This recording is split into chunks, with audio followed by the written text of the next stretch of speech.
اللہ کے نبی صلی اللہ علیہ وسلم سے پوچھا گیا ای المسلمین افضل، کون سا مسلمان سب سے افضل ہے؟ اللہ کے نبی صلی اللہ علیہ وسلم نے فرمایا من سلم المسلمون من لسانہ ویدہ، جس کی زبان سے اور ہاتھ سے دوسرے مسلمان محفوظ، جس کی زبان سے اور ہاتھ سے دوسرے مسلمان محفوظ ہوں وہ مسلمان سب سے بہتر ہے۔ اس لیے پہلے تولو پھر بولو۔ عمر بن عاص رضی اللہ تعالی عنہ فرمایا کرتے تھے الکلام کالدواء ان اقللت منہ نفع وان اکثرت منہ قتل، بات دوا کے جیسے ہے، اگر کم ڈوز لوگے تو فائدہ پہنچائے گی اور اگر زیادہ مقدار میں لوگے تو یہ مار ڈالے گی۔ اگر ایک انسان معمول کے حساب سے دوا لیتا ہے تو ٹھیک ہے، اس سے اس کی صحت ٹھیک رہے گی، لیکن اگر معمول سے زیادہ دوا لے لیا تو کیا ہو جائے گا؟ دوا اس کی صحت کو نقصان پہنچائے گی۔ ویسے ہی بات ہے، ویسی ہی گفتگو ہے کہ گفتگو ضرورت سے زیادہ کرنا یہ خطرے کی گھنٹی ہے۔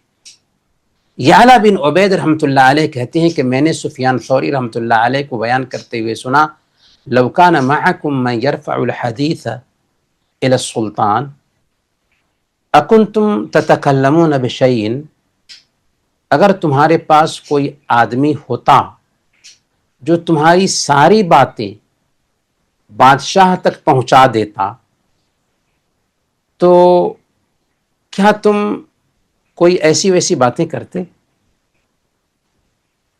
تو یعلا بن عبید نے کہا کہ نہیں۔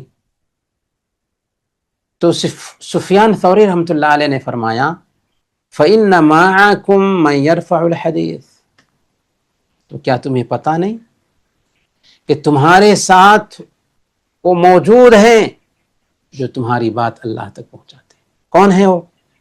فرشتے۔ پہنچاتے ہی نہیں ہیں بلکہ نوٹ کر لیتے ہیں، اور کل قیامت کے دن ہماری آنکھوں کے سامنے ان ساری باتوں کو پلے کر دیا جائے گا۔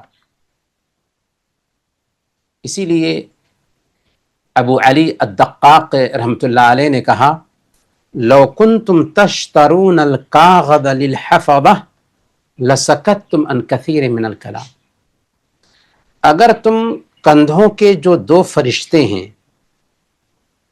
ان کے لیے کاغذ خرید رہے ہوتے تو بہت ساری باتوں سے چپ ہو جاتے۔ ہم کیا سمجھتے ہیں؟ ہم نے جو کچھ بول دیا اور بات ختم ہو گئی؟ ایک ایک بات ریکارڈ کی جا رہی ہے۔ آج انٹرنیٹ کی دنیا میں، اے آئی کی دنیا میں ہم دیکھتے ہیں کہ ہم جو کچھ بھی بول رہے ہوتے ہیں ساری باتیں لکھائی جا رہی ہوتی ہیں، لکھی جا رہی ہوتی ہیں۔ فرشتے ہم جو کچھ بھی بولتے ہیں، خیر ہو شر ہو، ساری باتیں نوٹ کرتے ہیں، کچھ بھی نہیں چھوڑتے۔ تو ابو علی الدقاق رحمۃ اللہ علیہ کہتے ہیں کہ اگر تم کاغذ خرید رہے ہوتے فرشتوں کے لیے تو بہت ساری باتوں سے خاموشی اختیار کرتے کہ کتنے کاغذ خرچ ہو جائیں گے، لیکن لاپرواہی میں ہم جو چاہتے ہیں بکتے ہیں اور ہمیں فکر بھی نہیں ہوتی۔